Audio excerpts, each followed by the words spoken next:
Back with part two of the Rosehill preview for the Coolmore Day, first day of the Rosehill Carnival. And the back half of the card, the quaddie legs kick off, or the late quaddie, always forget about the early quaddie, kicks off with the Far Lap, which has lost a few runners to the Keith Nolan today at Kembla. Most notably Dawn Wall, who was an $11 chance in this market.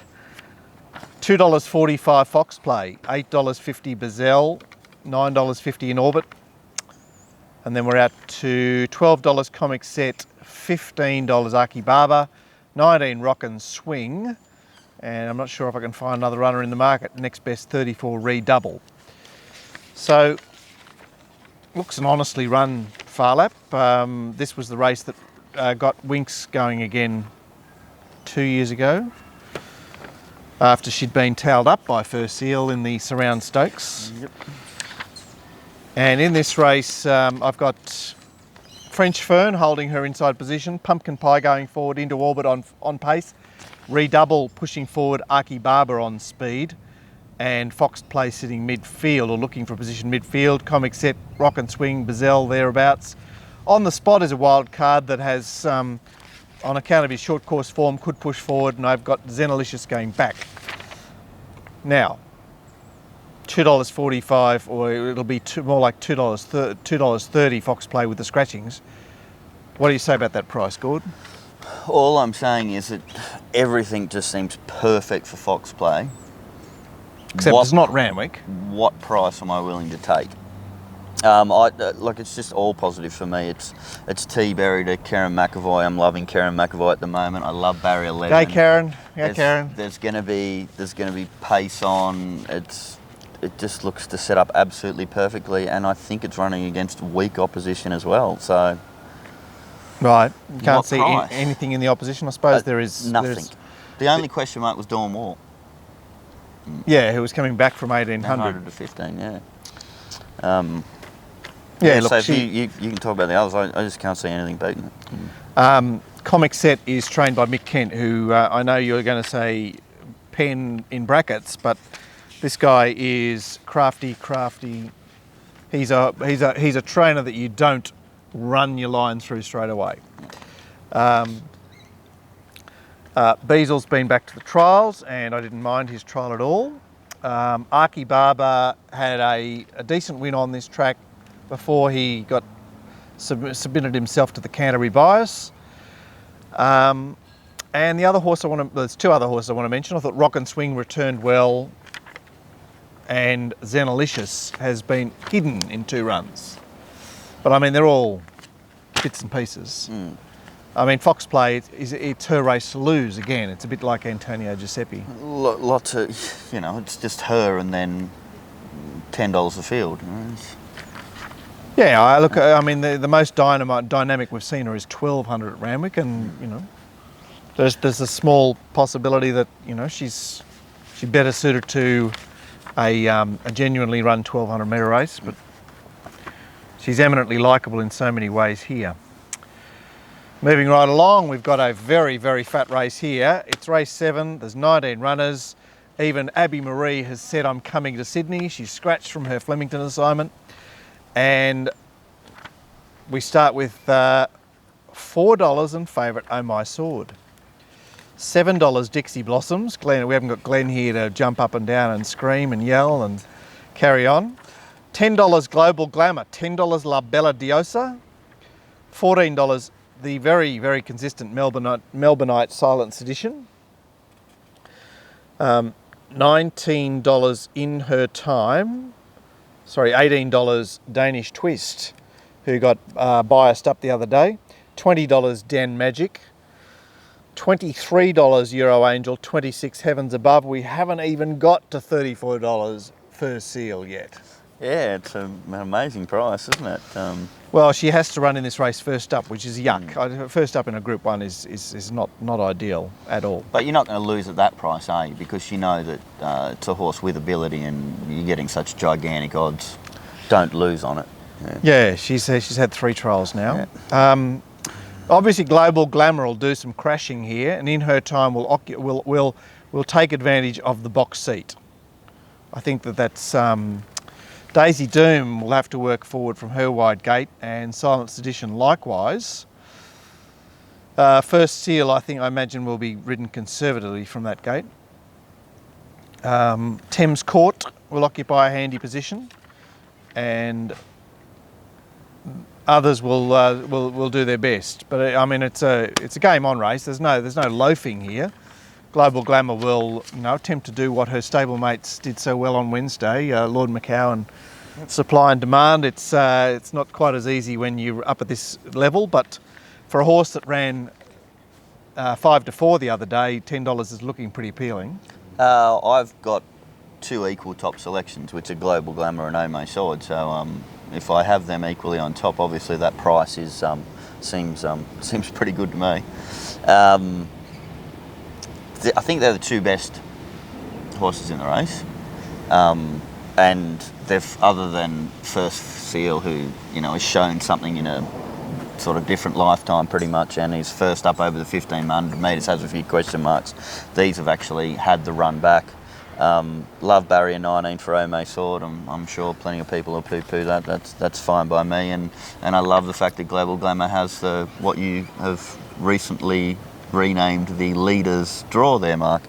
There's a couple of others that might have a bit of a chance. Well, there's actually quite a few horses that might have a bit of a chance. But well, they're not bad, are they?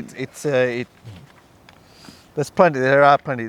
Well, to talk about. Mare who's flying in her time, definitely some sort of a chance. Not sure it's going to be a bet for me tomorrow.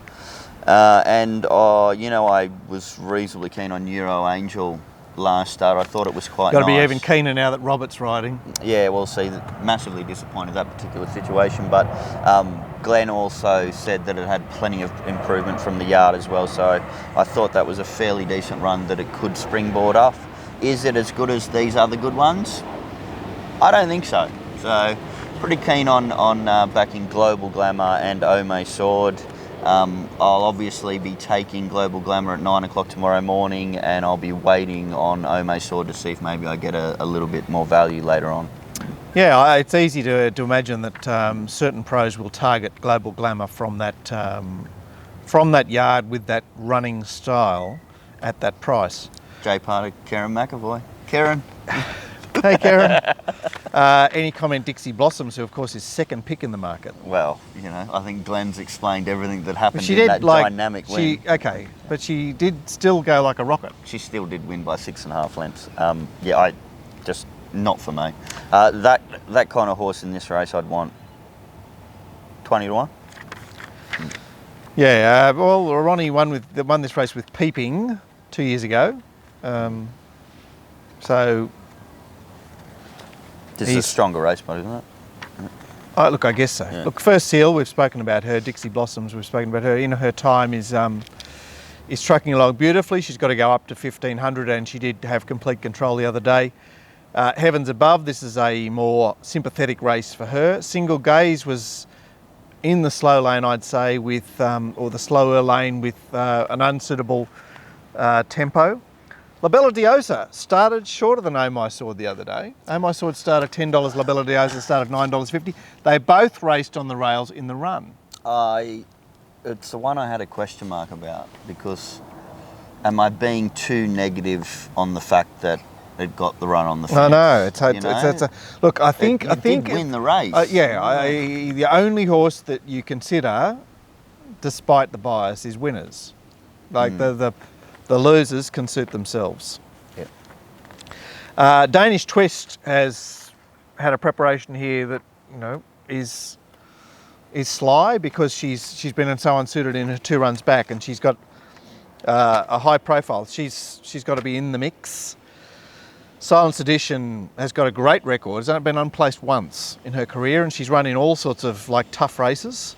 Euro Angel, you've talked about, that effectively ran in the lead up here and ran favourite in the lead up.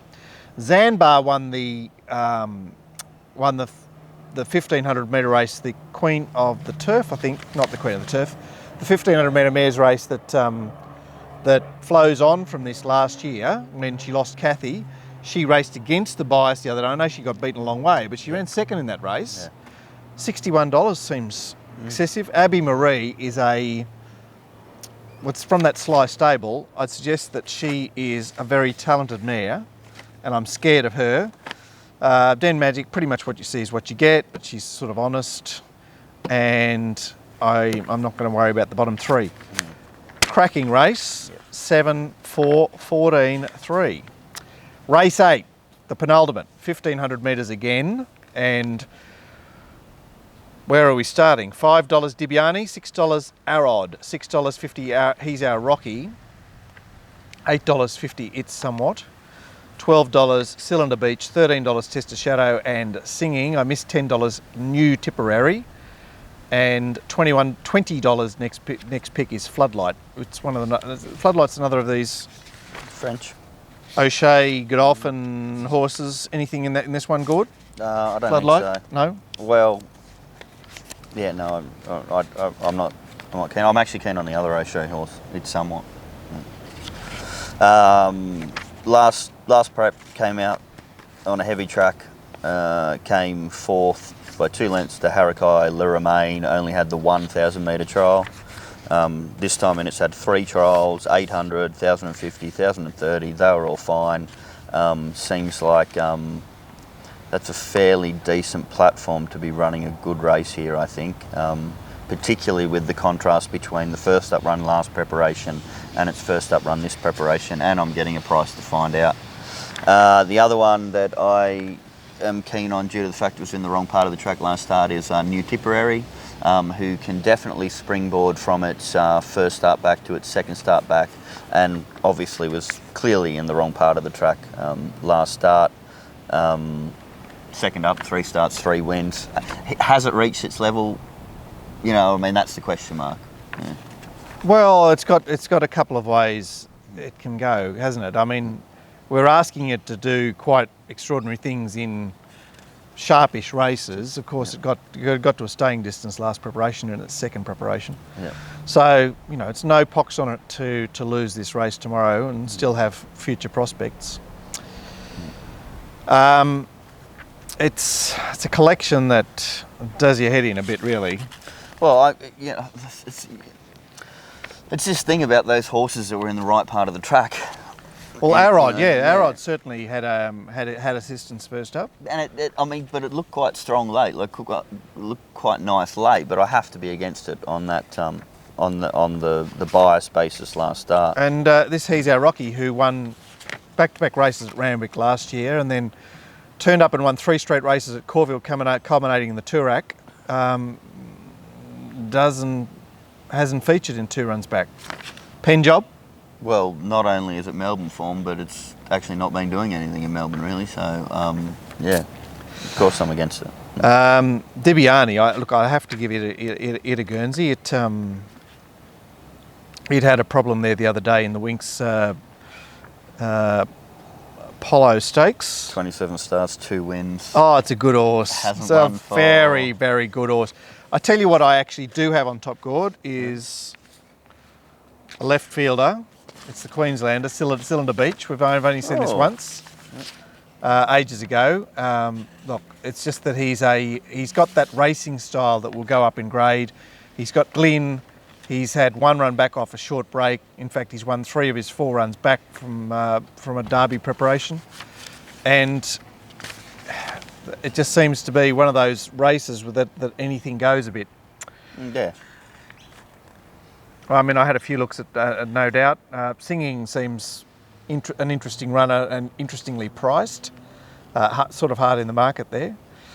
Look, even a horse like Labaz, who's done it pretty tough in his 2 runs back. I mean, I know he's been furlonged, but there's just not a lot. There is no form here. Yeah. There's nothing to get your teeth into. So I think this is a very much an up for grabs race. As I say, 6 on top. And then we come to your favourite race on the card, Gord, 1,900 metres, benchmark 83. What a gala it is. $4 Veladero, $4.60 Hogmanay, $5 Gamblers Blues, $7 Winebush, $9.50 Hunter Jack, $12 Cawthon's Power, who you've got a little soft spot for, $21 Green Sweet. Well, you backed him at Canterbury in a night meeting. Yeah, I did. Or does that mean you've got a hard spot now? No, it was ridiculous me trying to adjust for track bias. That's all. He found the front, amazingly. Like he actually went to the lead eventually in the race. You think a horse, when you're adjusting for track bias, you still need to have some sort of an opinion of the horse, which was my mistake on that occasion. Yes. Oh, you were saying this is coming back from Saturday to midweek, and it's got Bowman on board. Yeah, and if you don't have an opinion, then yeah. Anyway, that's just me complaining about a mistake I made. Veladero has been back to the trials since his 2 1400 metre runs back. Did you look at the trial? I had a look at all the horses in this race and said I'm not doing it. $33, thank you.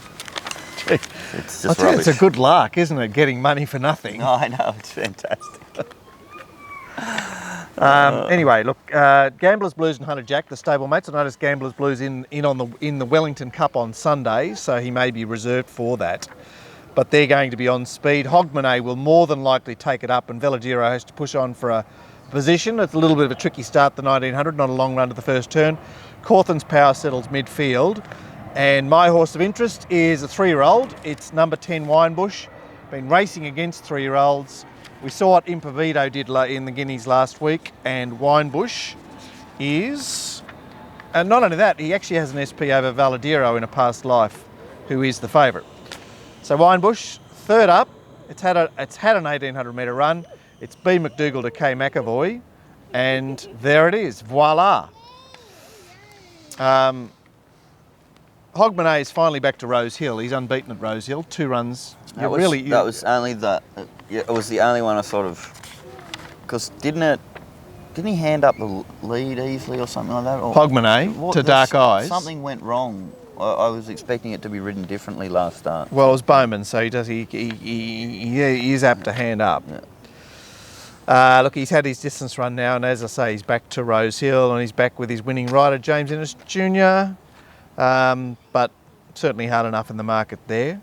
Well, there you go. You've convinced me. I've got number 5 Hogmanay to have an opinion. There you go. So so get a refund on that $33. But yeah, it's not exactly a highlight to finish off with there. The 1900 metres, race 9. Okay, let's sum up, Gord. Well, where are you kicking off? I've got one thing. You know how we're keen on, I'm keen on Single Bullet. I think you might be as well. We've got Colesberg running down in Melbourne at $14. Oh, leave me out. Colesberg's the slowest horse in the world. It's $15 and it's got the right Sydney form lines, mate. It's in the size produce that Gord's talking about. So Gord's run his eye across Melbourne. And Fragonard running down there. Well, yeah, in the AV Newny, I think, the 3-year-old fillies race. I Am a Star, I think, is even Group 1 winner. Like Gord, Group 1 winner against the older horses. Yeah. Won the Maya Stakes over the mile on Derby Day. There's a couple of interesting horses down there anyway, but I'm sure Dicko will post something. Yeah. Well, that's right. Dicko is across this meeting. He's doing Mounting Yard Mail for tomorrow at Flemington. I noticed that you spotted that Kenny Essent is no longer trained by Gabby Engelbrett. Yes, it's had a very poor... Darren Weir. No, is it? I don't... Isn't it Darren Weir? I don't think it's Darren Weir. No, because as soon as I saw it and not trained, and I thought, it's going to be Weir, and I thought that was going to be fantastic, and it wasn't Weir. Okay. It was one of the other mates. Anyway, you can see I'm right across the Melbourne form, but there is obviously it's Newmarket Day tomorrow. It's Australian Cup Day, and John O'Shea has actually taken a lot of horses down there, horses like Circular that he couldn't find a suitable track for. But back to Sydney, back to Rosehill. A special? Early? Specials are going to be early? I don't know. Like, where are you starting? Yeah. I like race 1, number 3, Spectroscope. It's a hard one to say, isn't it? Spectroscope. Spectroscope. Oh, no, the list doesn't help me either. Single Bullet, race 3, number 2. And that'll be it for me. Yeah, race 1, number 3, and race 3, number 2. Okay, so Gord will be heading out of the car park at 2 o'clock tomorrow afternoon. Or perhaps we'll persuade him to stay. What do I like on the card? I actually am suggesting that there are 2 horses I like on this card. There is Schubert, will I have to go up against Single Bullet, who's got a great chance in race 3. Race 3, number 8, Schubert. Karen McAvoy into Karen McAvoy, race 9, number 10, Wine Bush. So, not sure if we're going to have Glenn on Monday. He might be still imprisoned in lockdown or whatever it is that poker tournament has done to him. But hopefully we can get him before a Hawkesbury meeting, which I'm sure will be of great interest to everybody. That's accompanying the Adelaide Cup and former Moomba Day, Once Upon a Time Australian Cup Day. So, yes, the rant will be on board on Monday. Don't forget to smash that thumb for us. If you're not a YouTube subscriber, you can subscribe to our channel and get instant notifications. Every time we post anything, it'll be up. Don't forget Dicko's Mounting Yard Mail. It's on sale on the site. Don't forget my staking plan or my comprehensive set or my selections for provincials and city, all provincials and city races. And make sure you send Gord his $33 for race. No. Oh, hang on. No, refunded already, remember? All right, so catch you on Monday. See you guys.